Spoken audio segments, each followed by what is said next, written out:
এবং আইএসএফ প্রার্থী দিল্লির পার্লামেন্টে এই 16 লক্ষ ব্যক্তির হয়ে কণ্ঠ ওখানে প্রতিবাদ সভা শুরু করবে, দরবার করবে, এটা কনফার্ম। যাদবপুর লোকসভায় 7টা বিধানসভায় কেমন কেমন ভোট হয়েছে? 7টা বিধানসভার মধ্যে সবথেকে বেশি যদি কারো ভালো ভোট হয় সেটা হচ্ছে বারুইপুর পূর্ব। ওখানে কিন্তু নির্বিঘ্নে ভোট হয়েছে এবং সব আইএসএফে পড়েছে। তবে চেষ্টা করেছিল যাদবপুর লোকসভার মধ্যে ভাঙড়টাকে কোনো রকমভাবে আইএসএফের কর্মীদেরকে আটকে রাখা, দমিয়ে রাখার, কিন্তু শেষ পর্যন্ত পারেনি। আইএসএফ খুবই যথেষ্ট শক্তিশালী, যথেষ্ট বুদ্ধিমান এবং কঠোর পরিশ্রমী। সেক্ষেত্রে আইএসএফের কর্মীকে কোনো অংশে রোখা যাবে না।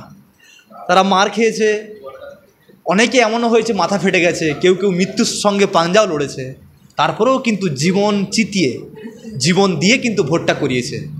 এক্ষেত্রে সবথেকে যদি কোথাও ভালো রেজাল্ট হয় সেটা ভাঙড়, দ্বিতীয় স্থান দখল করবে আপনার বারুইপুর পূর্ব, তারপরেই ঠিক আসছে বারুইপুর পশ্চিম, সেই সঙ্গে সঙ্গে সোনারপুর দক্ষিণ ও উত্তর কাছাকাছি লিড দেবে এবং যাদবপুর ও টালিগঞ্জ মোটামুটি মার্জিন যাবে। আপনি পার্লামেন্টে যাওয়ার পরে জনসাধারণ মানুষের জন্য কী কাজ করবেন এবং কী কাজ হবে? যা প্রতিশ্রুতি দিয়েছি এবং নওশাদ সিদ্দিকী সাহেব যেগুলো প্রতিশ্রুতি দিয়েছেন সমস্ত সভামঞ্চে এবং মানুষের দরবারে, মানুষের কাছে চেষ্টা করা হবে সেই সমস্ত প্রতিশ্রুতিগুলো পালন করা, রক্ষা করার জন্য। তার মধ্যে সর্বপ্রথম একটা প্রতিশ্রুতি, যেমন গ্রামীণ মানুষের জন্য উচ্চমানের চিকিৎসা ব্যবস্থা, হসপিটালের চিকিৎসা যেন সুষ্ঠুভাবে হয়, প্রতিটা বাড়ির গরিব মা বোন ভাই বোনেরা যেন বিনা পয়সায় উন্নত মানের চিকিৎসা পায় এবং ফ্রি অফ কস্ট। সেই সঙ্গে সঙ্গে উচ্চশিক্ষায় শিক্ষিত হয় প্রতিটা বাড়ির ছেলে মেয়ে, তার জন্য উন্নত মানের বিশ্বমানের শিক্ষা ব্যবস্থা। সেই সঙ্গে সঙ্গে যাদবপুর লোকসভার একটা বড় প্রবলেম, সেটা হচ্ছে আর্সেনিক মুক্ত পানীয় জল। এটাও একটা বড় প্রবলেম, এটাও চেষ্টা করা হবে যাতে আর্সেনিক মুক্ত পানীয় জলের একটা ব্যবস্থা করা যায়। এই যে লক্ষ্মীর ভাণ্ডার, এটাও কি মহিলাদের জন্য? লক্ষ্মীর ভাণ্ডার তো রাজ্যের প্রকল্প, এটা তো লোকসভার ম্যাটার। সেক্ষেত্রে লক্ষ্মীর ভাণ্ডারের ম্যাটারটা আমরা যাচ্ছি না। আমরা লোকসভায় যাচ্ছি, আমরা সাধারণ মানুষের এই সময় কথা বলবো, সেখানে 500 টাকা 1000 টাকা নয়, সে কীভাবে স্বনির্ভর হবে, সে কী করে আরোটা সে আত্মনির্ভরশীল হয়ে উঠবে, তার ব্যবস্থা করার জন্য চেষ্টা করব। আপনি যদি জিতে যাওয়ার পর একজন এমপি হয়ে যাবেন এবং সাধারণ মানুষরা 100 দিনের কাজ পাচ্ছেন এবং 100 দিনের টাকা বন্ধ হয়ে গেছে, কী বলবেন? নিশ্চয়ই দরবার করব। 100 দিনের কাজ যদি কেউ করে থাকে, এটা সরকারি প্রকল্প। যখন এই এনার্জি যে প্রজেক্ট আছে, মানুষ কাজ করেছে, এটা বাস্তব, মানুষকে কাজ দিতে হবে, এটাও বাস্তব, তাহলে টাকা কেন আটকে থাকবে?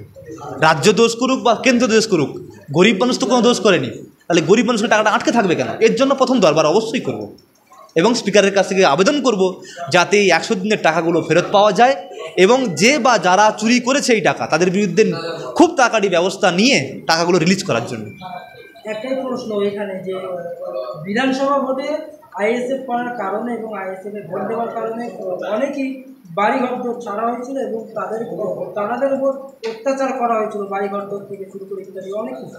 পঞ্চায়েত ভোটে হচ্ছে একই, এবারে লোকসভা ভোটে যদি আইএসএফ ভালো ফলাফল না করতে পারে, কিন্তু অত্যাচার সাধারণ মানুষের উপরে তো নিয়ে যাবে। হ্যাঁ, এক্ষেত্রে একটা স্ট্র্যাটেজি কী হয়েছে, ভোট কার ভালো লাগে, কাকে দেবে, সেটা সাধারণ মানুষের উপর ডিপেন্ড করে। কিন্তু এই ক্ষেত্রে দেখলাম যাদবপুর লোকসভার মধ্যে ভাঙড় বিধানসভাটা স্ট্র্যাটেজি তৈরি হয়ে গেছে, তৃণমূলের নেতারা তৈরি করেছে যে যদি জিতে যায় বা হেরে যায় তার বাড়ি ছাড়া করবো, তাকে মারবো। কেন? সংবিধান অধিকার দিয়েছে, তোমার যাকে ভালো লাগে তাকে ভোট দাও, তোমার পছন্দ নয় ভোট দেবে না। এখানে বাড়ি ছাড়ার তো কোনো গল্পই আসে না, কিন্তু তৃণমূল নেতারা ভেবে রেখেছে এটা ওর বাপের সম্পত্তি, তাই ভোট মনে তৃণমূলকে দাও, আর নাহলে মার খাও বা ঘর ছাড়ো। এই সিস্টেম বদলাতে হবে। জিতে যদি আসি, এই সিস্টেম অতি অবশ্যই বদলাবো প্রশাসনিক ক্ষমতার মাধ্যমে।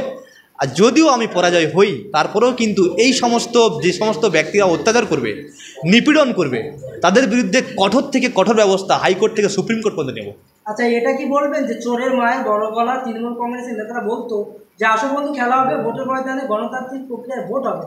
আমরা দেখলাম ভোটের দিনকে আইএসএফের এজেন্টকে মারধর করে বার করে দিচ্ছে, মানে বিভিন্ন প্রকারে হুমকি দিচ্ছে, রাস্তায় ফেলে মারছে। তাহলে তাদের কি এই স্লোগানটা ছিল মিথ্যা? অ্যাকচুয়াল ওটা নয়। কন্ডিশন হচ্ছে টিএমসি কখনোই চায়নি যে ফ্রি অ্যান্ড ফেয়ার ইলেকশন হোক।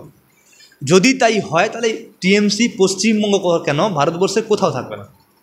যে কটা জায়গায় গেছিলো না, গুজরাটে গেছিলো, আপনার কী বলে ওটা, ভোপালেও সম্ভবত গেছিলো, এছাড়াও গোয়াতেও গেছিলো, বিভিন্ন জায়গায় টিএমসি বিভিন্ন প্রচার মিছিল চলছিল। সেই নামগন্ধটুকু যে মিশে যাবে যদি ফ্রি অ্যান্ড ফেয়ার ইলেকশন হয় এবং এই রকম যদি মারধর না চালায় বা মানুষকে ভয় ভীতি না দেখায়, তাহলে তৃণমূল বলে কোনো জিনিস থাকবে না। তাই ওরা বুঝে নিয়েছে যে মানুষ যদি গণতান্ত্রিকভাবে ওকে ভোট দেয় তাহলে টিএমসি নামে কিছু থাকবে না।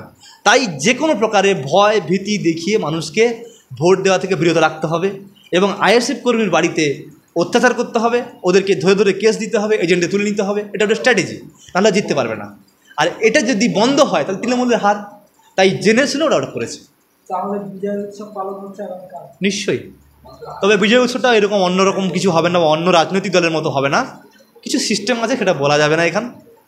আমাদের যিনি চেয়ারম্যান সাহেব আছেন ওনার নির্দেশের অপেক্ষায়, উনি যেভাবে বলবেন আমরা সমস্ত কর্মীদের নিয়ে শান্তি শৃঙ্খলার সহিত সুষ্ঠুভাবে পালন করার চেষ্টা করব। ভাঙড়ের মাটিতেই হবে। এটা ভাঙড়ও হতে পারে, যাদবপুরের মধ্যবিন্দুতেও হতে পারে, এটা বারাইপুরেও হতে পারে।